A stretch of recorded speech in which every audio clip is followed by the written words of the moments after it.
The Arizona air was unusually still that March morning.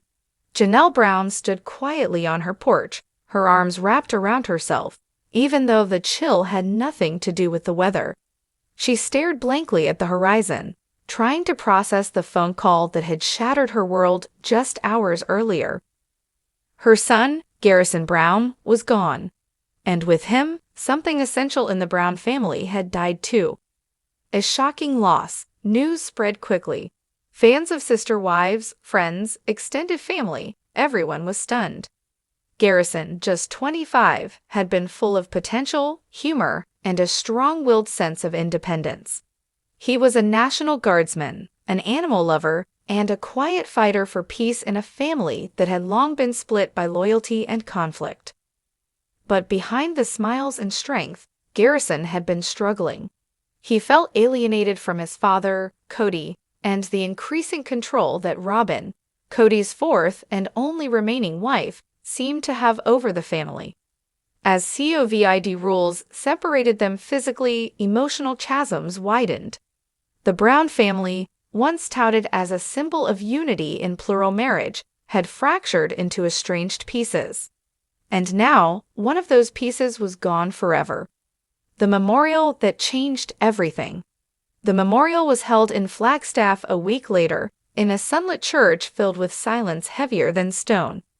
All of Janelle's children were there, dressed in black, their grief written across their faces in raw, unfiltered expressions. Christine came too, holding back tears as she comforted her daughters. Mary showed up quietly, with a single white rose in her hand. But when Kody and Robyn walked in, a hush fell over the room. The temperature seemed to drop. No one moved toward them. They walked slowly, somber, with bowed heads, but not a single child acknowledged them. Not even a glance. The wound between father and children was deep, and Garrison's death had ripped it wide open. A seat had been reserved near the front, but the unspoken energy in the room made it clear they were not welcome there. Instead, Kody and Robyn quietly took seats in the back corner, far from the pulpit, far from Janelle, and oceans away from the people who had once called them family. A father's regret too late. Kody's eyes were wet as he stared ahead at the slideshow playing on the screen. Garrison as a boy, smiling in snow forts. Garrison in his National Guard uniform, standing proud. Garrison cuddling a stray kitten he'd rescued. It was too much. "I should have tried harder," he whispered to Robyn, who clutched his arm with a trembling hand. But Robyn said nothing. Even she could feel it, the silent judgment, the emotional cold shoulder, the pointed absence of Robyn's children from the gathering. Not one of them came. Not one of them had shared more than surface-level connection with Garrison. The divide had never been more obvious. The children speak. After the service, a few of Garrison's siblings stood to speak. Gabriel, with tears streaking his face, shared a story about Garrison's protective nature. "He always stood up for me. When things got tough at home, when Dad stopped calling, when the house felt more like a hotel than a home, Garrison never let me feel alone." Savannah, barely able to get words out, added, "He made me feel seen when no one else did." And then Maddie stood up. Her voice was strong, but her eyes betrayed her heartbreak. "We lost more than our brother. We lost someone who was the glue for so many of us. And I'll just say this, he deserved better. He deserved a father who was present, a family that showed up for him. All of us should have done more. But some people had the power to fix things, and they didn't." The words hung heavy in the air. Kody looked down. He didn't cry. He didn't argue. He just sat there, still, knowing the words were true. Robyn's silence and the final blow. Outside the church, as people began to file out, Kody and Robyn tried to approach Janelle. It was a mistake. Janelle's shoulders straightened when she saw them, her jaw clenched. Her eyes were red from crying, but her voice was steel. "Not now, not today," she said sharply. "I just want to say," Kody started. "You should have said it to him when he was alive," she snapped, turning away. Robyn tugged on Kody's sleeve. trying to guide him toward the car, her face flushed with shame. For once, she didn't speak. Perhaps even she knew no words would be welcome. They left in silence, past the line of mourners who turned their backs as they walked by. The internet reacts. Within hours, photos from the service leaked online, images of Kody sitting alone in the back, of Robyn hiding behind sunglasses, of Janelle being hugged by Christine and their kids. Fans flooded forums and social media with heartbreak, outrage, and empathy. How did it come to this? One fan posted on Reddit. This family used to preach unity. Now Kody and Robyn are being treated like strangers at their own son's funeral. Others pointed out how Garrison had long been vocal about feeling unwanted by his father. This wasn't just grief. This was consequence, another wrote. A shattered legacy. Back in their house, large, sterile, and eerily quiet, Kody and Robyn sat across from each other. The TV was off, the blinds were drawn. I thought if we just stayed the course, if we followed what was right, they'd come around, Robyn said, voice hollow. I lost him, Kody replied, and now I've lost the rest. It was the first time he truly said it out loud, not just about Garrison, but about all of them. The kids who had once clung to him, the wives who had trusted him, the family he thought would endure forever. He had lost them. A new beginning, or the end? As spring crept into the mountains of Arizona, the Browns continued on in pieces. Janelle and Christine spent more time together, often with their grandchildren. The siblings bonded in their grief, leaning on each other more than ever before. Kody and Robyn, meanwhile, remained isolated, physically and emotionally. They were not exiled by decree, but by consequence, a choice made over years, sealed by tragedy. And Garrison's memory became more than just that of a lost son. He became a symbol of the breaking point, a reminder of what happens when a family, once built on ideals, forgets to practice the love it preaches. A week after the funeral, Janelle sat in Garrison's old bedroom. The bed was neatly made, exactly how he'd left it the last time he visited. On his desk sat a photo of him and Gabriel, both of them wearing army fatigues, arms slung around each other, laughing. She picked up the frame and held it to her chest. What hurt the most wasn't just the loss. It was the silence before it. He stopped calling. She had admitted to Christine days earlier. I thought he just needed space. I didn't know how deep the pain was. I think he wanted to hear something from Kody that never came, Christine replied gently. A simple "I'm proud of you" or "I love you" could have changed everything. But those words never came, because Kody had convinced himself that authority was love, that boundaries were connection, that being a father meant being right. And now the only thing he had left was regret.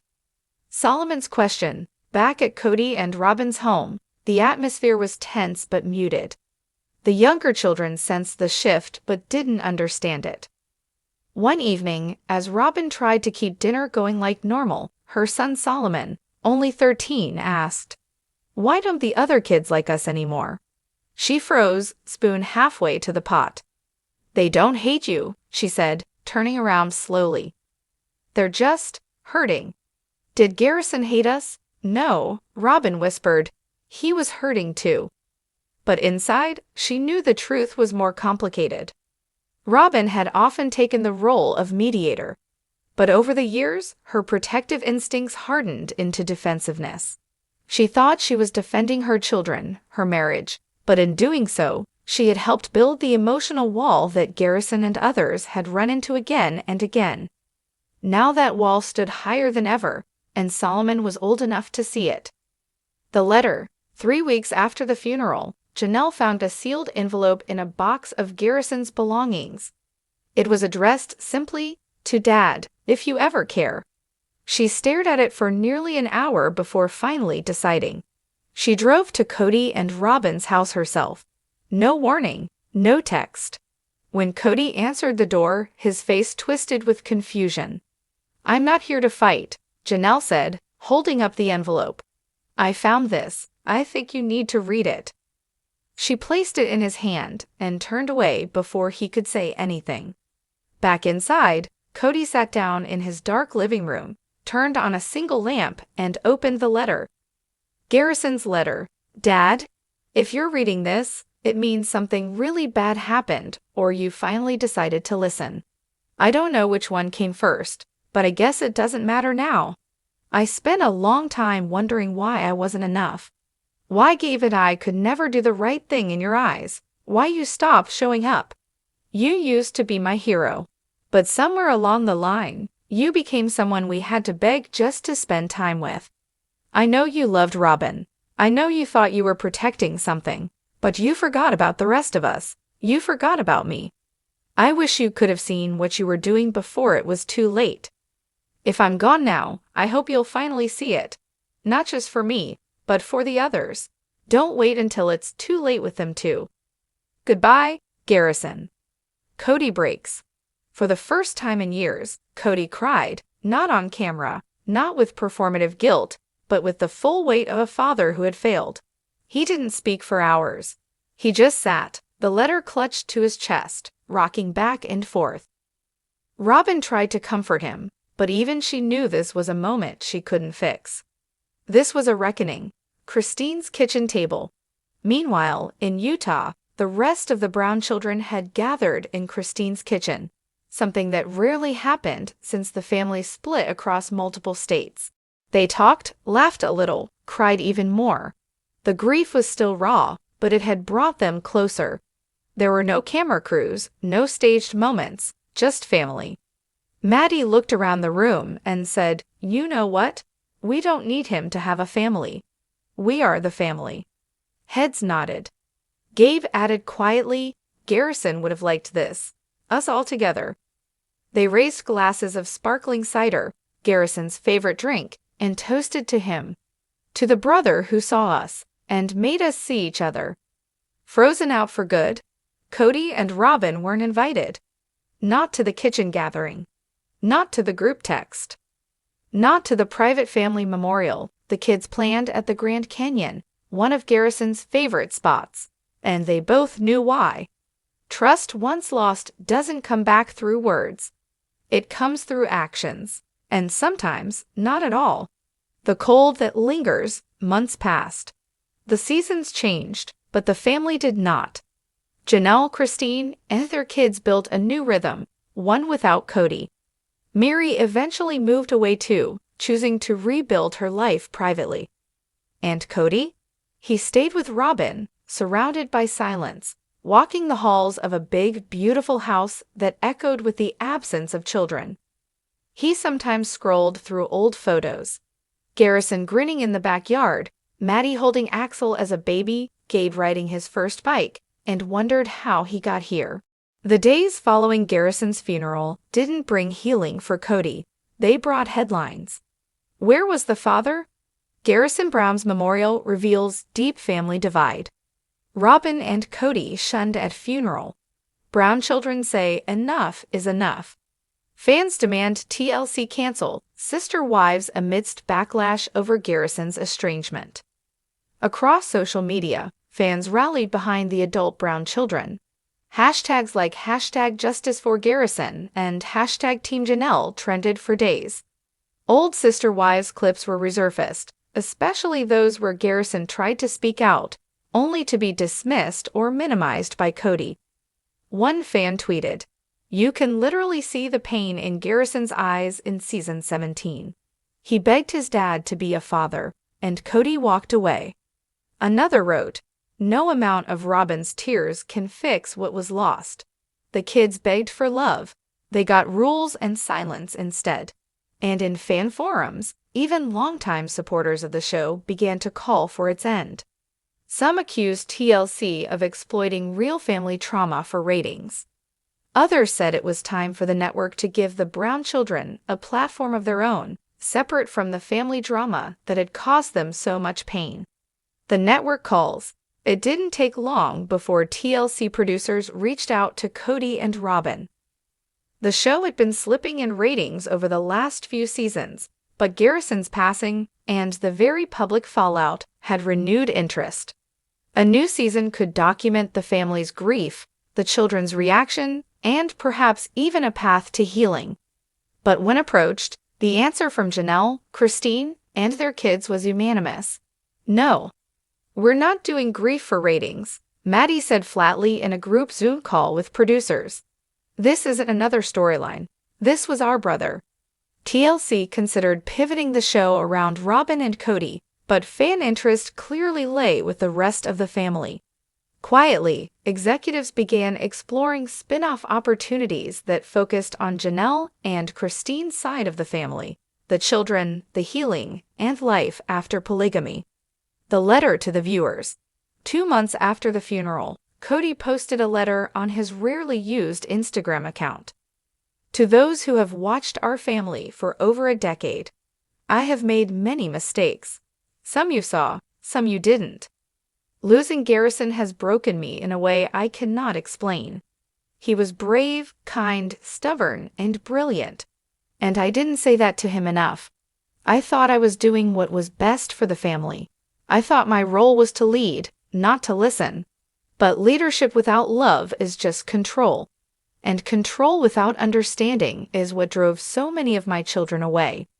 I can't go back, but I can say this now. I'm sorry, Garrison. And I'm sorry to all of you who watched me fail to be the father I should have been. Kody. The comments were a mix of support, sorrow, and unresolved anger. Some applauded his vulnerability, but many others wrote variations of too little, too late, a mother's mission. In the wake of her son's passing, Janelle found strength in purpose. She began working with veterans organizations and mental health nonprofits, speaking at small events and fundraisers. Garrison's name was etched into memorial plaques, but his mother wanted more than remembrance. She wanted change. She started a foundation called Garrison's Light, dedicated to supporting military youth dealing with depression, trauma, and estrangement. The symbol? A small green light, like the one Garrison had kept outside his window to honor fellow soldiers. Christine joined her for many of the events, always arm in arm, 2 former sister wives bonded forever by love and loss. Gabriel often spoke at these events. His voice was shaky at first, but with time, he became a voice for siblings grieving the unseen battles their brothers and sisters fight. The unexpected message. One night in late fall, Maddie received a message on her phone from a number she didn't recognize. Dad, I saw what you said at Garrison's vigil. You were right. I'd still like to come by. I know you don't owe me anything. Just thought I'd ask. Love you always, Dad. She stared at it for a long time. Then, she took a screenshot and sent it to the sibling group chat. Reactions varied. Gabriel, he's trying. For once. Hunter, not sure it matters now. Savannah, I miss him, but I don't trust him. Maddie didn't respond to the message right away. Maybe she never would. But for the first time in a long time, she felt like the ball was finally in their court. Winter comes. By December, snow dusted the mountains around Flagstaff. Robyn stood at the window, sipping coffee, watching the flakes fall. Her children were playing quietly in the next room. Kody came up behind her, silent. They didn't speak much these days. There was nothing left to argue about. He had started therapy. He had stopped filming. And he had begun writing letters to each of his children, one by one. Not expecting forgiveness, just hoping his words might one day reach them in a way his silence never could. A grave and a promise. At Garrison's grave, Janelle visited quietly one cold afternoon, scarf pulled tight against the wind. She brought a small wreath and a green light bulb, which she placed beside his headstone. She sat in silence for a while. Then she whispered, "They say time heals, but I think it just gives us space to grow around the pain. You were right to be angry, and you were right to love them anyway. I see that now. I just hope someday they will too." She stood up slowly, brushed the snow off her coat, and turned toward the road. Behind her, the green light flickered in the twilight.